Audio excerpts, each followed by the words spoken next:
bersama Pendeta Sarayengkesa akan mewawancarai mengenai Yayasan Diakonia dan Ralgria Silawang dalam rangka ulang tahun yang ke-30. Bagaimana pandangan Ibu Pendeta tentang Yayasan Diakonia dan Ralgria Silawang? Iya. Terima kasih Pak. Tentang RAL Yayasan Diakonia di Lawang, saya melihatnya dan mengalami gitu, pernah ada di sana dan tertarik sekali untuk tidur di sana daripada saya nginep di hotel-hotel, bukan karena murah ya, tetapi itu membuat saya jumpa oma gitu ya, dan anak-anak di RAL di usia 30 tahun diam-diam dengan tidur bercakap-cakap bersama dengan oma-oma dan anak-anak di sana dan pengurusnya.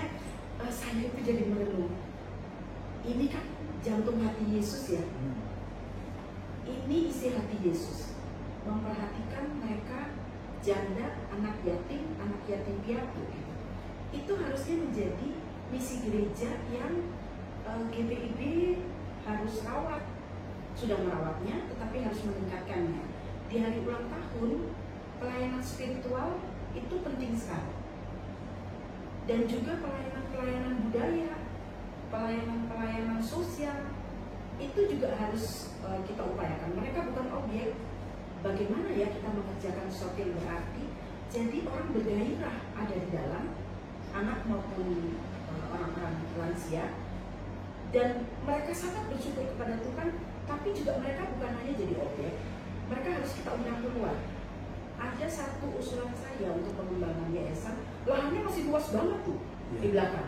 Itu gimana ya pemanfaatan lahan? Ada teman saya, Pendeta Soeharto, itu dia punya proyek untuk penanaman alpukat yang berkualitas. Asal saja yayasan pengurusnya, diakonnya ini menghubunginya atau nanti kontak lagi, dia mau bantu itu Pak. Karena sayang lahannya Pak. Tanah kan di perjanjian lama itu adalah tanah berkat, dimana kita mengerjakannya untuk kesejahteraan dan damai sejahtera bagi Yayasan Diakonia, tapi juga RAL itu sendiri. Yang lainnya adalah pengembangan dari program-program pelayanan.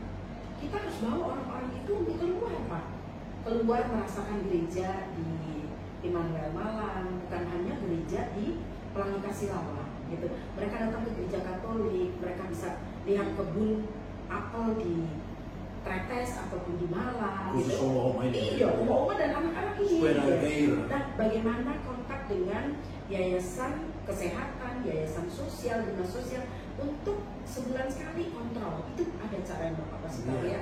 Lalu kemudian psikolog misalnya gitu untuk datang. Gitu. Bukan hanya pendeta yang hanya datang ke situ, karena pelayanan spiritualnya harus holistik demikian. Nah, pasti butuh dana. Usulan saya adalah bagaimana BUMG gitu ya, bagaimana PT GPIB dia punya program usaha dana yang nggak biasa-biasa saja seperti kita kasih 200, 150 ya setiap gereja iburan, itu saya pikir belum cukup. Nah, bagaimana? Untuk bicara Pak Bu Pendeta, melihat Yayasan Diakonia sekarang ini bagaimana? Yang di mindset Ibu Pendeta, kami kan Yayasan Diakonia juga sudah 30 tahun kan? Yang Ibu Pendeta lihat kekinian sekarang Yayasan Diakonia bagaimana? Menurut Ibu Pendeta sana? Ya, Yayasan Diakonia ini menurut saya bukan hanya kasih makan orang, memelihara orang dan merawat, tetapi juga empowering dan nurturing itu kita harus kerjakan. Untuk empowering itu butuh dana. Diakonia menurut saya pendidikan itu mengentaskan kemiskinan. Nah, bagaimana bukan hanya nurturing, tapi nurturing yang berkelanjutan dan berdampak. Bagaimana kita empowering juga termasuk oma-omanya, begitu kan? Tapi yang berkelanjutan dihubungkan juga dengan yayasan-yayasan atau lembaga-lembaga yang kita nggak sendiri gitu, nggak mungkin nggak sendiri gitu kan? Nah, sehingga GPIB yang besar ini menurut saya dia harus kita putuskan juga di PSP itu bagaimana mengerjakan ini, bukan hanya Diakonia, Diankes juga, yayasan kesehatan, yayasan apalagi pendidikan, ayo yuk gitu. Itulah fungsinya BUMG menurut saya. Bagaimana misi Tuhan Allah ini kita kerjakan. Saya pikir Maitimu, DS Maitimu, pendeta almarhum, dia sudah berpikir ke arah itu, ya kita lanjutkan, Pak. Kita tinggal lanjutkan. Bagaimana jemaat misioner yang bukan objek tapi subjek, sehingga empowering butuh biaya. Ya. Ya. Jadi pesan kesan untuk Yayasan Diakonia nantinya apa? Kira-kira yang ke-30 tahun.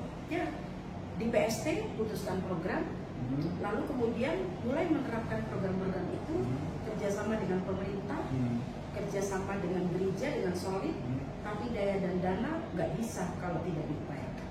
Jadi Saya itu. harus ada sinergitas.